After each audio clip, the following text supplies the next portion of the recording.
All right, before we start our discussion tonight, I wanted to read a lovely poem that was shared with me this week. This poem was written by William Gould Vinal. Perhaps I'm pronouncing that correctly or not. He was a college professor of biology in Massachusetts and a park ranger, a conservationist, and wrote numerous books, not just about nature, but about helping people love the outdoors. He's been called the father of nature recreation. He ran nature camps for kids with a nautical focus, like on boats. So the kids called him Captain Bill. And he wrote this poem called Training for Peace. And apparently, here's the original. Apparently it was made available to families who attended Camp Sequoia, which I'm told was a very exclusive camp at the end of Rims Creek Road. And apparently this poem was given out to the families and or the campers, and I really liked it. So I'm going to read about half of it to inspire our thinking tonight. And I don't know when this specific poem was written, but it would have been around 100 years ago or so, given when that guy was alive. Training for Peace. The serenity of nature surely belongs to little children. It is the child's birthright. If they do not acquire the depth of the wood's habit now, they will never have it. They must have opportunity to stretch out their hands to feel of the rocks, to touch the trees, to run the rich, dark humus through their fingers. They must open wide the door of their shelter and let the wind be with them. They must give heed to the rustle of leaves and gain satisfaction at the sound of their own axe. They must see the glittering stars from a quiet meadow or mountaintop far removed from the lights of the city. After rain, they must know what it means to draw in a deep whiff of air and smell the freshness of the woods. The scent of pungent wood smoke in the nostrils should be theirs. They must gather such wealth firsthand. It takes effort and training to harvest nature's gifts and to learn her secrets. The serenities of nature should be stored in childhood. They will, if childhood has the opportunity to win them. And then, if ever, must be born an understanding with the hills. Very nice. So let that inspire our discussion tonight. First, we're going to watch another 20 minutes of this documentary that we began last week. The documentary is called Behold the Earth, and we'll talk about that specific title, Behold, and what it means to behold. So tonight, we will first hear from a zookeeper who talks about how she fell in love with animals, even though she says that she doesn't look like who you might expect her to look like. And then she has a conversation with a minister from her church about how the Christian church does or does not talk about nature. Then we will hear from a missionary kid, a kid who grew up with missionary parents, who has started a group geared at and for young evangelical Christians. And he has a really interesting perspective on how we let things in our world get polluted and why we should not. Then we'll hear from some of the Christian biologists that we met last week, and they will have a really interesting takeaway message from the Noah's Ark story, all of which I found really neat. And also, like last week, we will hear cool music and see pretty nature scenes. So let's watch about 20 minutes. If I need to turn up or down, just give me a shout.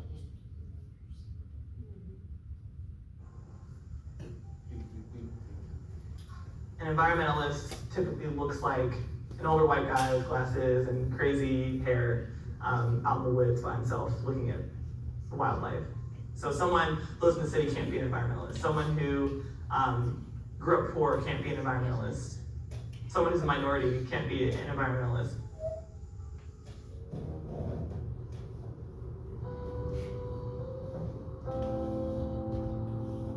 So there was not a lot of green space at all in Philadelphia where I grew up, but there was a side of my house. So there was, my house was made of brick, and on the side of my house there would be slugs. And I would always go to the same spot every day to look at the slugs. And that's all the wildlife that I could identify and recognize, in the 3-block radius, but I would go outside and check on the slugs every day. And that was kind of like my one piece of nature that I could reliably go back to and monitor and, watch changes and, watch populations grow and shrink based on temperature, based on time of day, based on weather. I had never been to the zoo in my life before I was 18. And so I did an internship in education at the zoo, and I realized how ridiculously passionate I was. And I didn't know that until I was taught.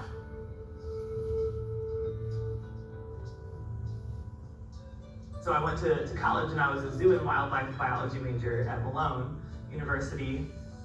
I had never seen a blue jay until I took ornithology in college, and that's a common bird. And now they're my favorite bird here in North America. We have the turkey vulture like Fester, and the black vulture, which is a little bit smaller, has a characteristic black head. But Fester is going to be ready for flight, so I'm going to ask everyone in the audience to stay nice and seated as he flies around. These are very large birds. They have wingspans up to around 5.5 to 6 feet wide, and very broad wings as well. That allows them to soar. And so they'll be soaring high in the sky, smelling for their next meal. And they have a really strong sense of smell. As Fester flies over you, you'll notice he has what appears to be a very large hole in his face. So they are very well built for being the garbage birds of our local environment. So let's go ahead and give it up for Fester and vultures everywhere. Thank you so much, Fester. The zoo is under a lot of construction right now because it's expanding. So they're adding 4 more exhibits. So people are really anticipating that. We have rhinos coming in 2 weeks. So when I moved to Nashville, I got in contact with a family out here, and one of their sons named Quentin, who he is leading a Bible study at a local church. So what was your experience growing up in the church regarding conversations or experiences with nature and wildlife? How long do you have? Absolutely none at all. It was never a conversation at all. I mean, whatsoever. Hi, girl. Oh, hello. I make crazy voices, I'm sorry. You want some sweet potatoes? Food.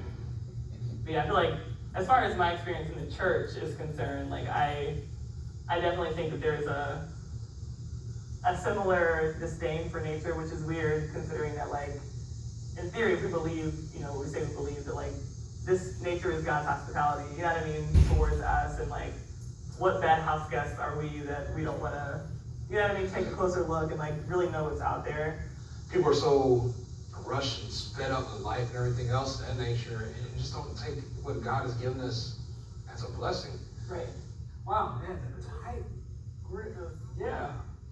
Quentin, he is working on incorporating the theological aspect of, what it means to be environmentally conscious and aware and a creation steward, and how he does church, basically.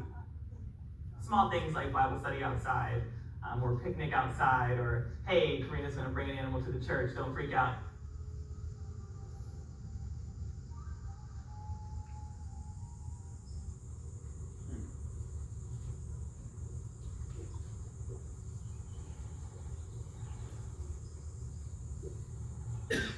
I was born and raised in Singapore. My parents served as missionaries there, and my mom's actually Malaysian, so she's not that far away from where I grew up. And then my dad's American, Caucasian, and so we'd come back to the US every 4 years or so to visit family and go on furlough. And my grandmother lives here in Stuart, Florida, which is on the shores of the St. Lucie River and the Indian River Lagoon, often described as the most biodiverse estuary system in the United States.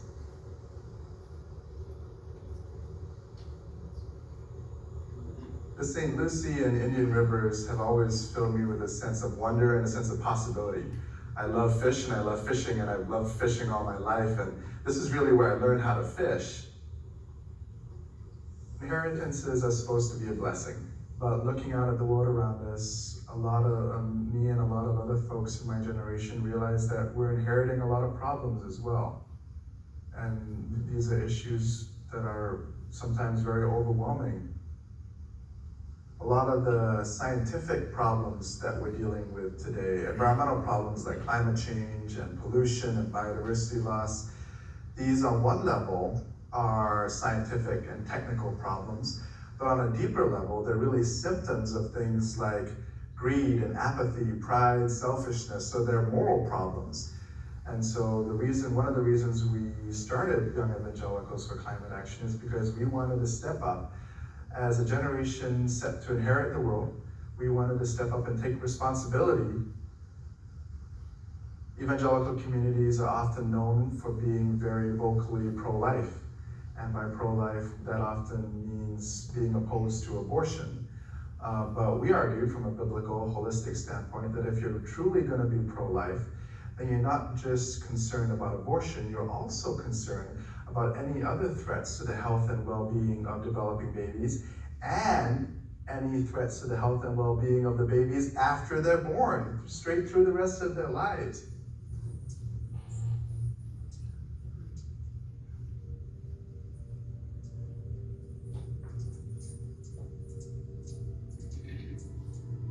We have developed well over 10,000 different chemicals, maybe twice that number, with which the biological world has no prior experience.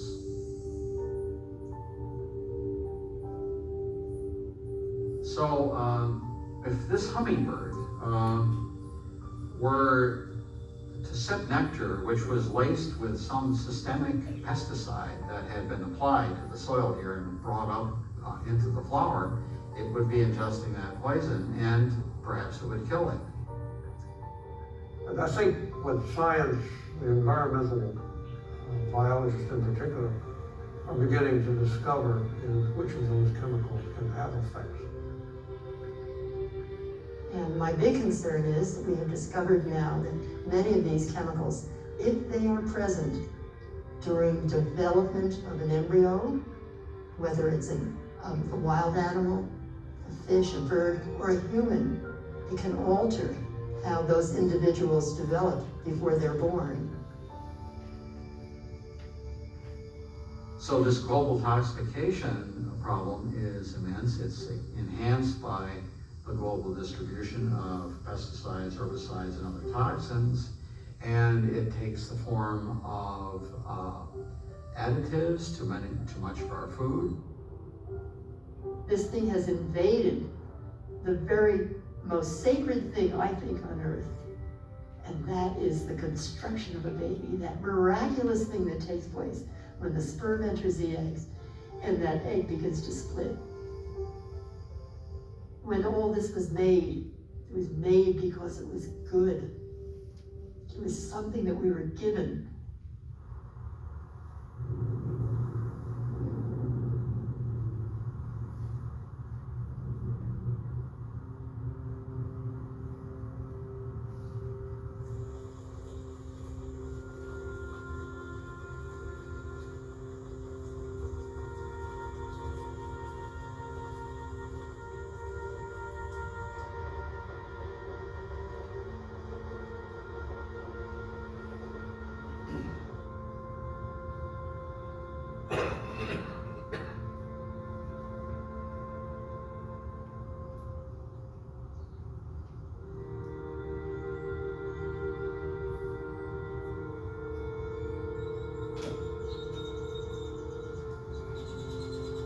Human beings are fundamentally storytellers. Let me just give you one example. Noah's Ark. I can remember that when I was a fundamentalist Southern Baptist as a child, taught to me. The message I took home was that they who obey God, the Old Testament God,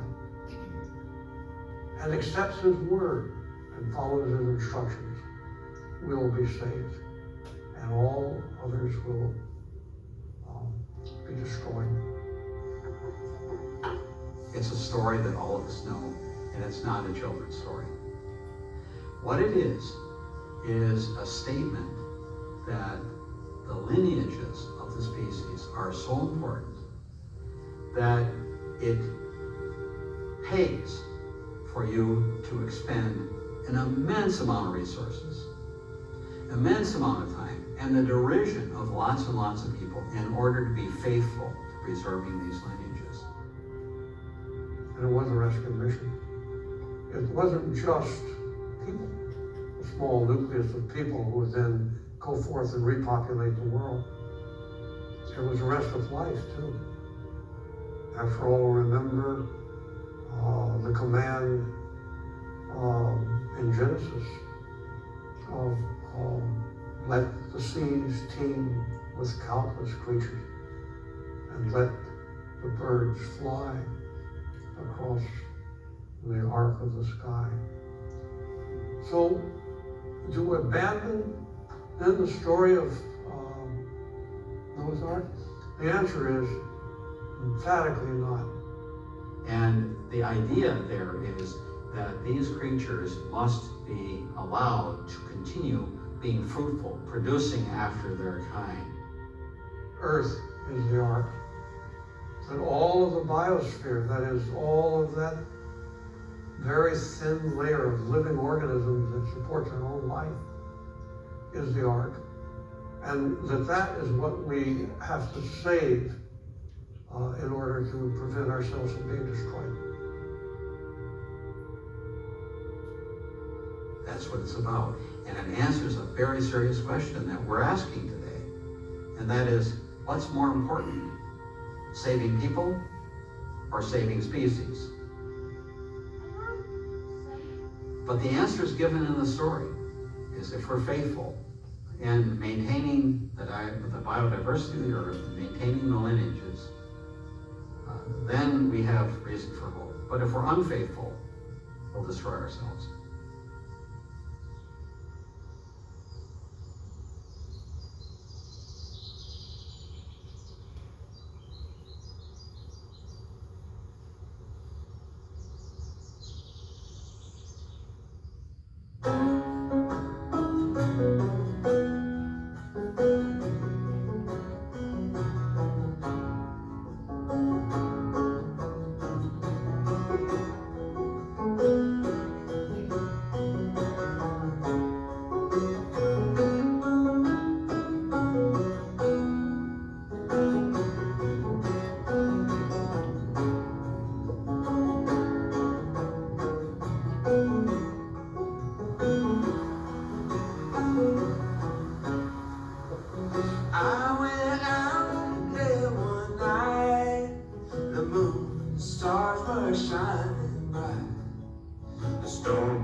river's wide, I'll meet you on the other side. So say my name and don't forget, the water still ain't got me. Ain't nothing but I'm bound to roam. I'm water bound and I can't get home.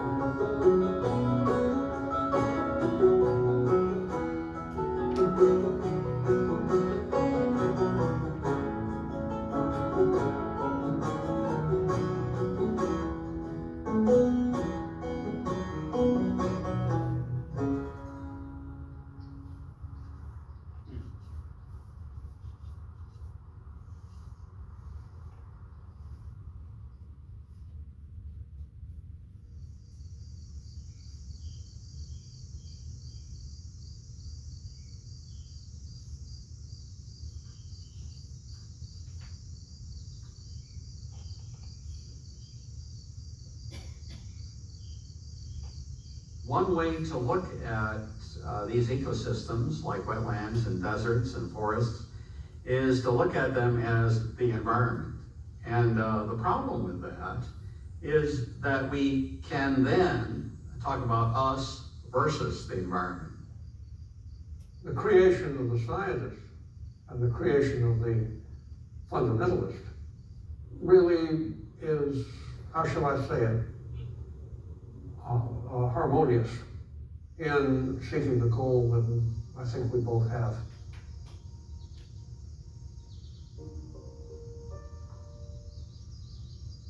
And what Ruth and I attempt to model here is us and the environment, or putting it more richly, it's very much like being in your family. It's not just you versus the family, but you are part of the family. And that's where the older term, the creation, is such an important term to use and actually to reintroduce into our vocabulary, because it has no room for us versus the other. It cannot ask the question, what is more important, people or the environment? The creation is the environment plus us. That's really the key. And that's why the secular world, as it has been taught by E.O. Wilson, and the evangelical world, as it's been taught by so many of us, have to pick up again this word, the creation. We hear quite often concern from other Christians, especially from older generations, that caring for creation and being concerned about issues like climate change is a distraction from the true mission of the church. I don't think that's the case at all. I think the Bible is very clear that creation points to the Creator. We have passages like Romans 1, which talks about how the creation reveals the attributes of God.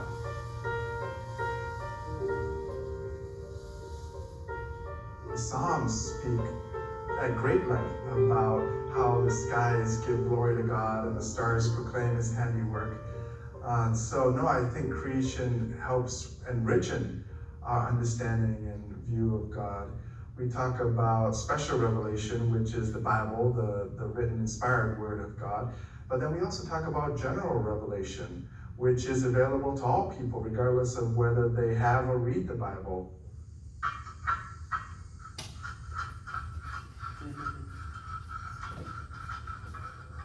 All right, we'll pause there. We'll finish next week. So first off, from this segment of the video, what did you hear that was interesting, or that you liked, or that was inspiring in some way? Well, I especially liked the young man who had a good feeling for what was going on. He wasn't overboard in any way, but he was a Christian and knew that this was God's creation and wanted to protect it. That was my take. Yeah, and he talked about it being part of our calling. And in fact, in the Bible, it's the first instruction given to humans to take care of the garden, to tend the garden. And so he talked about it being a spiritual and moral issue about obeying the command and the responsibility that we have. Other things that you heard that were neat? Yes, the idea of the creation and us, difference, separation, which is more important. Mm-hmm. It brings to mind that in the 30s, the pests got to be a problem in Europe, taking care of crops and crops. So the German people, very smart, came up with the pesticide that they were going to use. And they sprayed crops with it, and sure enough, it killed pesticide. But it also killed the farmer's dog, and it killed the farmer's cat, and it killed the farmer's cow, it killed the farmer's wife, it killed the farmer's children. It's called nerve gas. And now they use it as a weapon, but they have to stop using it. And the important part is, where you draw the line, we need to kill these creatures that harm our crops, but they're part of creation too. Yeah, it's a tricky balance as we come up with new inventions that help production or crops, and then later on we learn that there might be harmful or unhealthy side effects, either for the animals, the creatures, or for us in our own bodies. And as we develop, then how do we make sure that we do things that are helpful to us and for creation, but also be responsible stewards, like they talked about, of being to care for other people's lives and for creation as well. Yeah, I like that. Well, let's turn to Psalm chapter 104 tonight. And while you're turning, I'm going to get Brian to give our last handout of the night. What does the Bible say about caring for creation? It's two-sided because there's a whole lot of verses that are in there. So Brian, if you could give that handout to everybody. Thank you very much. Good to keep and to look over, and this would be a good kind of quiet time devotional guide for a week or more, because there are many, many verses in there to read and look up and to be inspired by. But tonight we're going to open up to Psalm 104, and I'm going to read the first verse and also verses 10 through 24. And I want you to listen for the excitement that the psalmist has. Many Psalms in the book of Psalms are filled with delight and praise over the blessings that God has given us, over God's world, all of the beauty, the majesty of the mountains and of the sea. And Psalm 104 is one of the most excited Psalms.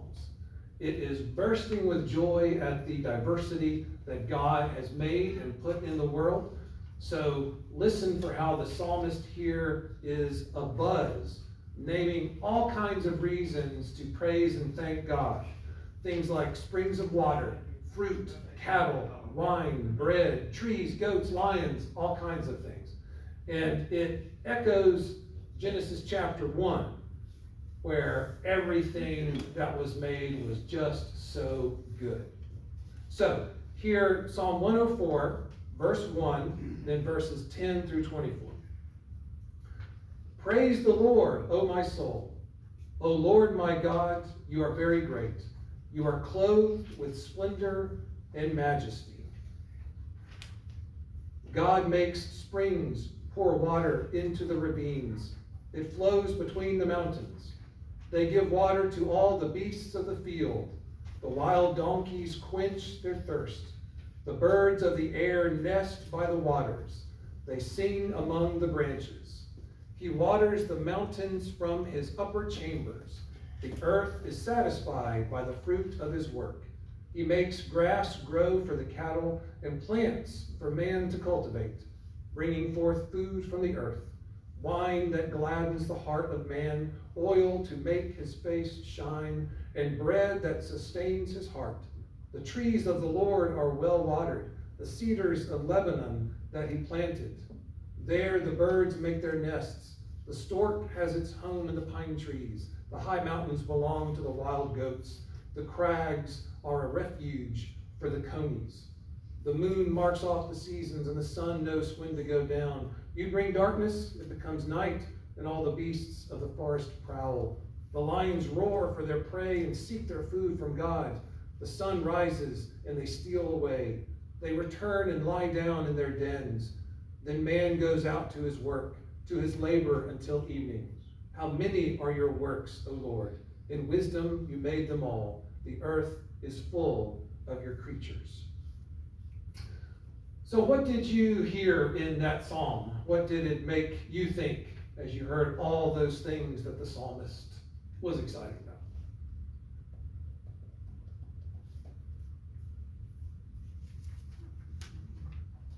That God made the world for us to enjoy. There's all these creatures that we also have to take care of them. So it all comes back to one and the same thing. If you do things with love, as you said there, then you automatically do God's will, because God is love. And with love, you have God in you. So to say with this lady, yes, God is here as well, because he's in all of us. So inside as well as outside. But that's my belief. You don't have to accept it, but that's how I feel. So in love, all things are possible. And all things are, you said, all of creation can give us joy. Like we can find enjoyment in all the parts of creation. And to me, that echoes Genesis chapter 1, where it said God looked at everything that was made and called it good. It was good, and when God makes it, it's good. We just need to not mess it up and not muck it up with muck or with whatever. What God makes is good, and we should make sure that we don't ruin it or sully it. Other things from that psalm that jumped out at you or inspired you or could guide you in some way? Yeah, I felt a bit of conviction when you read this, because you know, we as Christians, sometimes we fail miserably, and I think that we as Christians should have been the first on this. We shouldn't wait for a secular organization to say, you need to clean up the rivers. The Christians should have been the first to say, you need to take care of your forest lands, you need to take care of the rivers.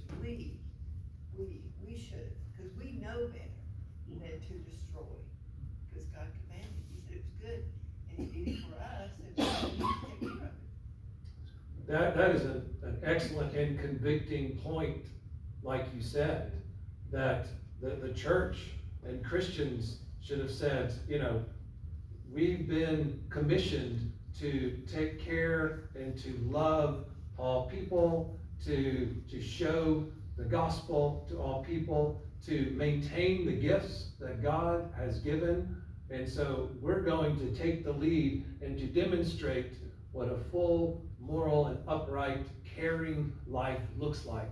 And it's about, and that young man talked about the idea of what does pro-life mean in its fullest definition. And that all Christians should work to help sustain and support the good lives that God has made. Yeah. Stuart, why do we not do that? Do we, Christians and others, do we interpret the scriptures differently? Or do we not care about it at all? Are we just lackadaisical about it? Why? Why do we not want to take care of that? The animals, the things around us that God has provided to us. Why do we not do that? Well, that's a great question. That's a great question.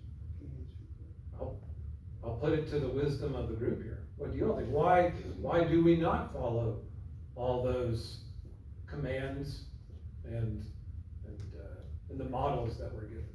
Because it's not as easy as not doing it. Oh, that's well said. Because caring for creation is not as easy as not caring about creation. And someone else said greed. And I think Wayne used the word lackadaisical. I think that's it. I think it's easier just to not care about some person. It's easier to not care about some river. It's easier to not care about other people have seen love, heard love, felt God's love. Well, we're a selfish bunch of people. Yeah, that's the temptation. We, everybody, yeah. Yeah. I think with growth comes greed and a lot of other things. And so like this young lady who was inner city, and she finally, eventually became the zookeeper and all. Today, billions of people on the earth, and so many people have no clue. Exactly. Like she had no clue. Never saw a bird, a stupid blue jay. I mean, you know, I mean, it's sad. I'm just so sorry she only had slugs. She only had slugs. That was the only nature. I would have never gotten involved. Yeah.